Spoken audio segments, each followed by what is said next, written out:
நற்கருணை என்றால் என்ன? ஞாபகம் இருக்கா?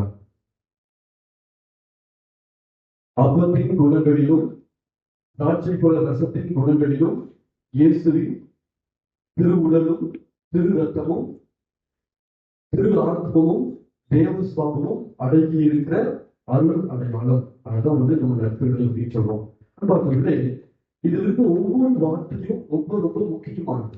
நற்கருணை அப்படிங்கிறதுக்கு இது உண்மையான முழுமையான விளக்கத்தை நமக்கு கொடுக்குது. முதல்ல பார்க்கிற பொழுது அப்பத்தின் குணங்களிலும், அதாவது கோதுமை அப்பத்தின் குணங்களிலும் திராட்சை ரசத்தின் குணங்களிலும் அப்படின்னு சொன்னா, அந்த அப்பம் கோதுமையினால் மட்டும்தான் செய்யப்பட்டிருக்க வேண்டும். அதே மாதிரி திராட்சை ரசம் அப்படின்னு சொல்லுற பொழுது திராட்சை ரசத்தினால மட்டுமே செய்யப்பட்டதாக இருக்க வேண்டும். அது எப்படி செய்ய வேண்டும், எந்த அளவிலே செய்ய வேண்டுமோ அது முறைப்படி செய்யப்பட்டிருக்க வேண்டும். இரண்டாவதாக இயேசுடைய திரு உடல் திரு ரத்தம் அப்படின்னு சொன்னால், இயேசுடைய உடலும் ரத்தமும் அந்த அருள் அடையாளத்தில் அடங்கி இருக்கிறது. மூன்றாவதாக முக்கியமாக திரு ஆத்மம். திரு ஆத்மம் என்று சொல்லிட்ட பொழுது ஆத்மா என்ன அர்த்தம்? உயிர். இறந்து போறாங்கன்னா ஆன்மா அவங்ககிட்ட இல்ல அப்படின்னு நம்ம சொல்றோம். ஆத்மம் இல்ல, அது உயிர் இல்லை அப்படின்னு நம்ம சொல்றோம் இல்லையா? ஆத்மம் அப்படின்னு சொல்லிட்ட பொழுது உயிர். இயேசு உயிரோடு அந்த நற்கருணையிலே வாழ்ந்து கொண்டிருக்கிறார்.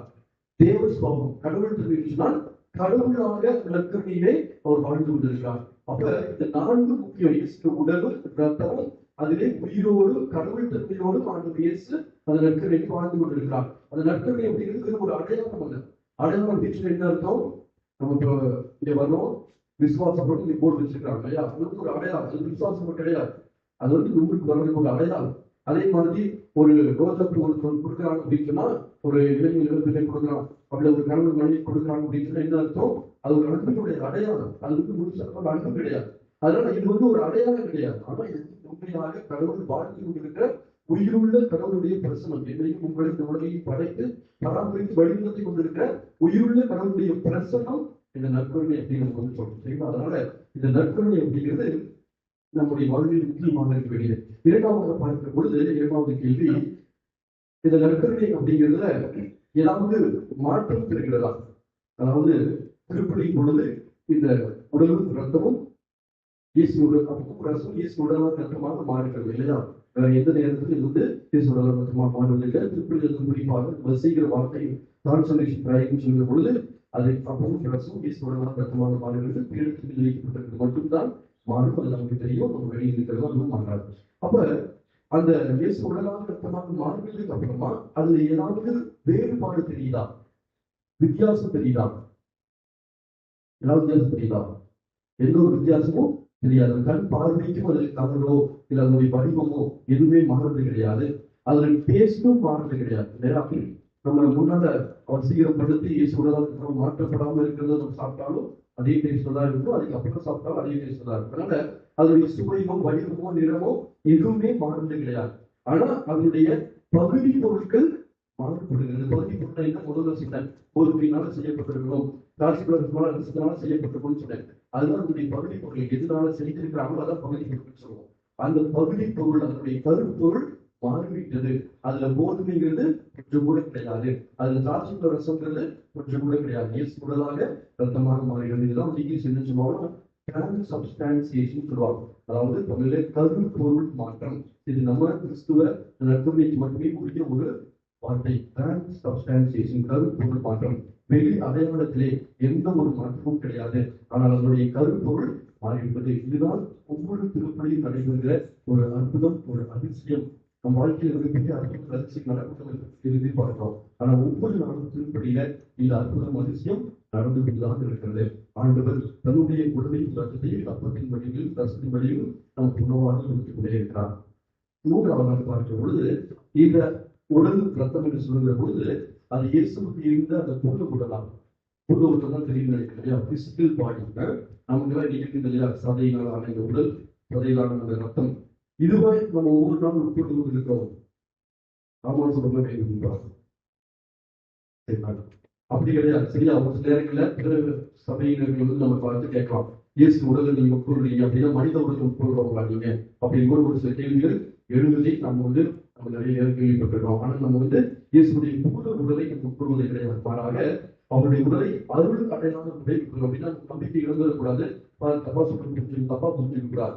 அவர் பெரிய நற்கனை உருவாக்குகிற பொழுது அந்த அப்பத்தை எடுத்து பிடித்து சிதறின் பொழுது இதை என் உடல், இதை அனைவரும் உங்களுக்கு பருங்கள் என்று சொல்கிற பொழுதும் ரசத்தை எடுத்து இது எனது செடிக்கான ரத்தம், இதை அனைவரும் வாங்கி பருங்கள் என்று சொல்கிற பொழுது தன்னுடைய உடலை அந்த அப்பத்திலும் ரசத்திலும் அவர் அருள் அடையாள முறையில் செலுத்தி அதை நமக்கு உணவாக பரணமாக பிடிச்சிருக்கிறார்.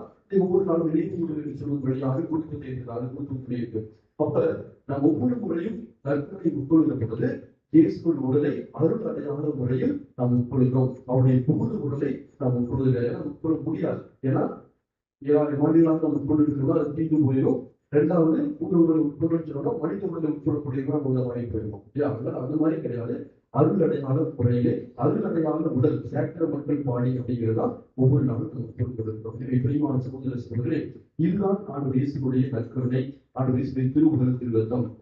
இதை பற்றி வத்திக்கான் சபை ஏட்டிலே திருவள்ளி பாக்கியங்களை வெளியிட்டிருக்கிறே சொல்கிற பொழுது ஒரே வழியிலே அதை அமைதித்தரமாக சொல்கிறார்கள். என்னவென்றால் நற்கருணை கிறிஸ்துவ வாழ்வில் ஊற்றும் மையமும் என்று சொல்கிறார்கள். கிறிஸ்துவ வாழ்வில் ஊற்றும் மையம் என்னைக்கு மறக்கிறார். நற்கருணை அப்படிங்கிறது நம் கிறிஸ்துவ வாழ்வினுடைய ஊற்றும் மையமும். ஊற்றுக்கு சொன்ன என்ன அர்த்தம்? வாழ்வு கொடுக்கக்கூடிய தண்ணி ஊற்று வந்துச்சுன்னா அங்கு வாழ்வு இருக்குது அப்படின்னு அர்த்தம். அப்ப நமக்கு வாழ்வை கொடுக்கக்கூடியது எது? நற்கருணை. மையம் என்று சொல்கிற போது நம்ம வண்டி ஓடணும் சொன்னா நம்முடைய அச்சு புள்ளி மைய புள்ளி இருக்கும். அப்புறம் வண்டி சக்கரம் ஓடினா சக்கரம் கருது போயிடும். அந்த மாதிரி நம்முடைய வாழ்க்கையுடைய கிறிஸ்துவ வாழ்க்கையுடைய மையம் அதுதான் நமக்கு எல்லாம், அதுதான் சென்ட்ரல் பாயிண்ட். அது இல்லைன்னா நம்ம கிறிஸ்துவ வாழ்க்கையே இல்லை அப்படிங்கிறதான் இந்த வத்திக்கான் சங்கம் நமக்கு கற்றுக் கொடுக்கிற பாடமாக இருக்கிறது. பேரப்பார்களே, இதுதான் நம்ம வாழ்க்கையுடைய மையமாக இருக்குது என்று சொன்னால் இந்த நற்கருணை ஆண்டவர் தான் ஒவ்வொரு நாளும் நம்மை வழிநடத்தி கொண்டிருக்கிறார், நம்மை வாழ வைத்துக் கொண்டிருக்கிறார்.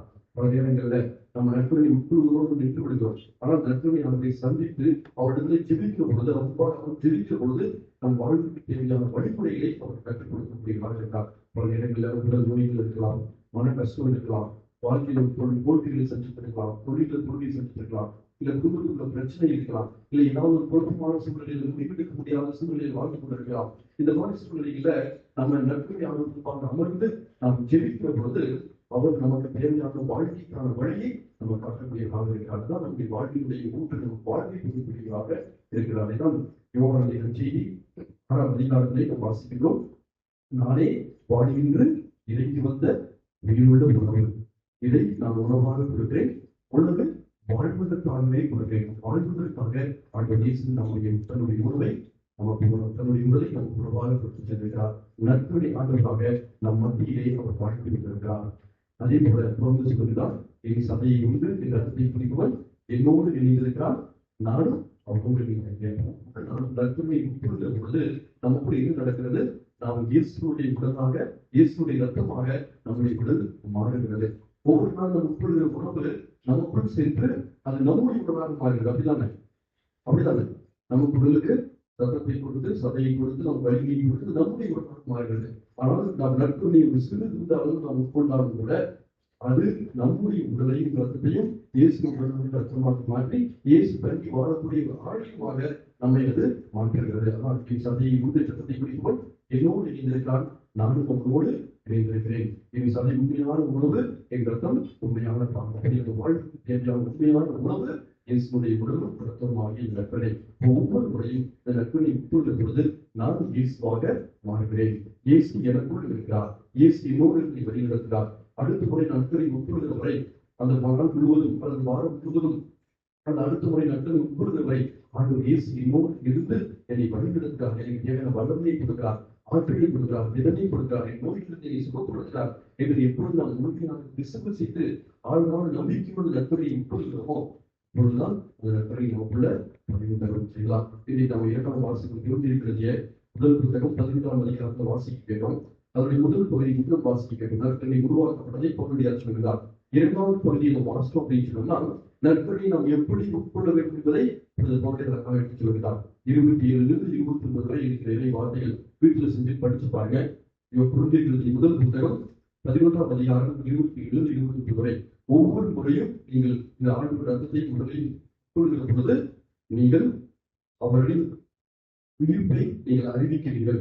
அதே போல அதை தவறான மனநிலையோடு, அதாவது உண்மையான நம்பிக்கை இல்லாமல் அல்லது தகுதியான மனநிலை இல்லாமல், தகுதியான நிலை இல்லாமல் அதை உட்கொள்கிற பொழுது அதற்கு எதிராக நீங்கள் குற்றம் புரிகிறீர்கள், உங்களுக்கு எதிராக நீங்கள் பாவம் செய்கிறீர்கள் என்று சொல்வார். அதே போல தகுதியற்ற நிலையிலே நாம் அதை உட்கொள்கிற பொழுது நமக்கு அது நன்மை கொடுப்பதற்கு பதிலாக தீமை கொடுக்கக்கூடியதாக அது மாறி விடுகிறது. எனவேதான் உங்களில் பலர் நோயினால் துன்பத்தினாலும் வாடி கொண்டிருக்கிறீர்கள் என்று சொல்லி கொஞ்சம் பவுலடியார் சொல்கிறார்கள். அன்பார்ந்த சகோதரர்களே, என்ன சொல்ல வருகிறார்? ஒவ்வொரு கருத்துக்களை உட்கொள்கிற போது நம்மையே நாம் ஆராய்ந்து பார்த்து தகுதியான நிலையிலே நாம் நற்கொலை கொள்கிறோம். நம்மிடத்திலே பாவங்கள் இருக்கிற போது நல்ல ஒரு முழு வருஷத்தை பெற்று நாம் நற்கொலை கொள்கிறோம். அடுத்ததாக நற்கொலை உட்கொள்கிற போது அதை நாம் பக்தி நிறைந்த உள்ளத்தோடு, விசுவாசங்களை உள்ளத்தோடு நாம் நற்கொலை கொள்ள வேண்டும். முதல் முறை நற்கொலை வாங்கினாலும் நினைச்சுப்பாவோம். இந்த முதல்ல புதுப்பு வாங்கினால் நற்கொலை கொள்ளலாம். எவ்வளவு ஒரு ஆசனம் உள்ள இருந்துச்சு. முதல் முறையை நற்கொலை கொள்ள போறேன், இயேசு எனக்குள்ள வாங்க போறேன், இயேசு எனக்குள்ள வரப்போறாரு அப்படின்னு ஒரு ஆர்வம் இருந்துச்சு, ஒரு நம்பிக்கை இருந்துச்சு, ஒரு விசுவாசம் இருந்துச்சு. பக்தியா பயபக்தியா வந்து நற்கொலை உட்கொள்ளும். ஆனா இப்போ நாளாக 2 நாளாக ஒரு நற்கொலை உட்கொள்ளும் பொழுது அந்த எந்த ஒரு மனதிலையும் நற்கொலை உட்கொள்ளும் என்று நாம் சொல்லி பார்த்தோம். பல நேரங்களில் ஒரு வேடிக்கையாக, விளையாட்டாக, இல்லை ஏதோ ஒரு காரணங்களோடு பல காரணங்களோடு நற்கொலை நம்ம வந்து உட்கொள்கிறோம். அதெல்லாம் நம்ம நற்கொலை செய்யக்கூடிய ஒரு அவமரியாதை. இது ஒவ்வொரு முறையும் நற்கொலை உட்கொள்ள வரும்போது பக்தியிலே உள்ளதோடு, விசுவாசமே உள்ளதோடு, ஆனால் பேசி நான் உட்கொள்கிறேன், எனக்குள் வந்து அவர் என்னை உடலில் தங்குகிறார், என் உடலை அவர் உடலாக மாற்றுகிறார், எனக்கு தேவையான உடல் வலிமையை கொடுக்கிறார், உடல் நலனை கொடுக்கிறார், என்னுடைய நோய்களுக்கு குணப்படுகிறார், என்னுடைய பிரச்சனைகளுக்கு விடுதலை கொடுக்கிறார் என்ற நம்பிக்கையிலே நாம் நற்கொலை உட்கொள்கிறது. அவர் நமக்கு தொடர்ந்து வழிநடத்துவார்களே. அம்மா நற்கொலை விழாவை கொண்டாடுகிற நாளிலே, இயேசு திருமுகலுக்கு திருவிழத்துக்கும் விழா கிடைக்கிற நாளிலே, அந்த திருமுகல் திருவிழத்துக்கு நாம் ஒவ்வொரு நாளும் பக்தி நிறைந்தவர்களாக மாறுவோம். அந்த திருமுகல் திருவிழத்தும் நம்மை வாழ வைக்கிறது என்று விசுவசித்து அவரை ஜெபிப்பதற்கு நாம் முயற்சி எடுப்போம். அவரை உட்கொள்கிற பொழுது பக்தி நிறைந்த உள்ளத்தோடு நாம் உட்கொள்வோம். ஆண்டவர் இயேசு நம் மத்தியிலே உடலோடும் ரத்தத்தோடும் ஆன்மாவோடும் கடவுள் தன்மையோடும் வாழ்ந்து கொண்டிருக்கிறார். வெறும் அடையாளம் அல்ல, வெறும் ஒரு பொருள் அல்ல, மாறாக உண்மையாக அவர் மத்தியில் வாழ்கிறார் என்ற நம்பிக்கையை தொடர்ந்து வாழ ஒரு திருப்பதியின் பக்தியோடு பகிர்வோம். இதை நீங்கள் வாழாக